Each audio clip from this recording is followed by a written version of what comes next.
So like definitions matter, especially when you have conversations with other people. And this is kind of like this is a top based on how the comments go on my channels, based on the videos I have.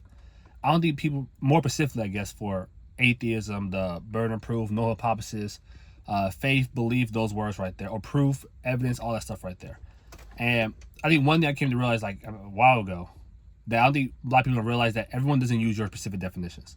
And like, for example, when I describe atheism is best believed as the best understood as the belief there's no God, I always say it's best understood as this way, or I say that atheism is understood this way in philosophy, or the consensus, the majority consensus used in philosophy or in academia. Or, for example, burden of proof and claims is, as I describe my reason for in philosophy. Or things like the null hypothesis, how it's used in statistics. And from my experience, I get accused I'm being wrong based on how they use these words. So I'm like, look, I use these words how they use in this perspective fields, and it's hard to someone say that someone's wrong not using those specific definitions, certain words. Like, for example, I think the most common one is obviously atheism as the lack of belief there is a God. And I tell people all the time, like, I be very careful when I say this stuff. Like, I try not to say you're wrong. I say we have different definitions most of the time. Unless I can't find any comments or anything I say that say you're wrong, I tell people, hey, look, you, according to philosophy, is used a certain way, and I use philosophy. But to say that I'm wrong for not using your specific definitions or how you decide to use those words.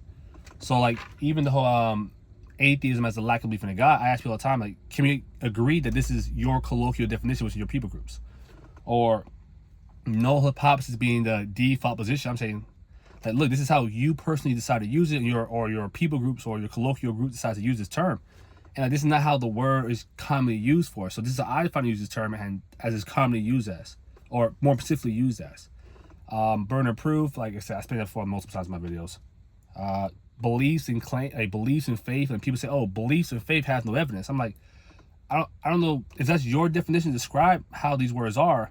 I'm not using these words this way. I'm using how, if you look in the scriptures, how they define faith as and belief as confidence. If you look into just how the Greek word, like pistis, is just confidence in a sense. Like, you have evidence in a sense for these reasons. And I think a lot of people need to realize that this thing right here, like, I think my it's actually funny however, like, I get accused I'm wrong again for using these words a certain way, but like, you can't say I'm wrong if I'm using the words your certain way. I think it's actually funny about that whole idea. But yeah, it's actually wild.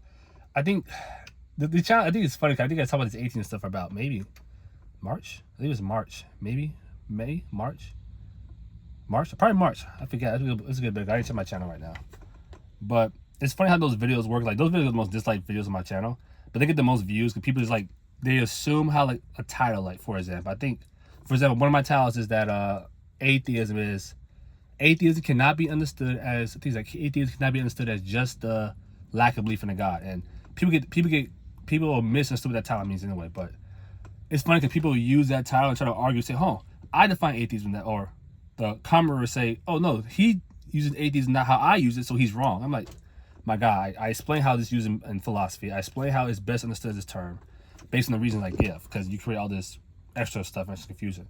And I think it's actually funny because those videos get like most dislikes on my channel, but those videos get pushed out a lot, which is kind of weird because I guess dislike videos get pushed out way more. Like, I don't know how that works. Like, my like videos get pushed out way more, but I mean, no, my like videos get pushed, but my dislikes get pushed way more. And it's like, I'm not mad about that. It's just wild though. But I think even though a lot of comments I have, a lot of the, I say negative comments or the people who disagree with me, is that, like, I'm wrong for not using those specific definitions. And I think the key thing in the conversation is, especially my channel, like, if you're gonna come to my channel, if you're gonna come to someone, ask them how to use these terms, basically. Like, I tell people all the time, just because someone says they're atheist, like, I'm not gonna sit here and say you believe there's no God. That means you believe there's no God. I say typically philosophy, you mean you believe there's no God, but I say, like, we have different definitions, all that stuff. But yeah, at least a funny thing over there. But yeah, that's all I got. So we got.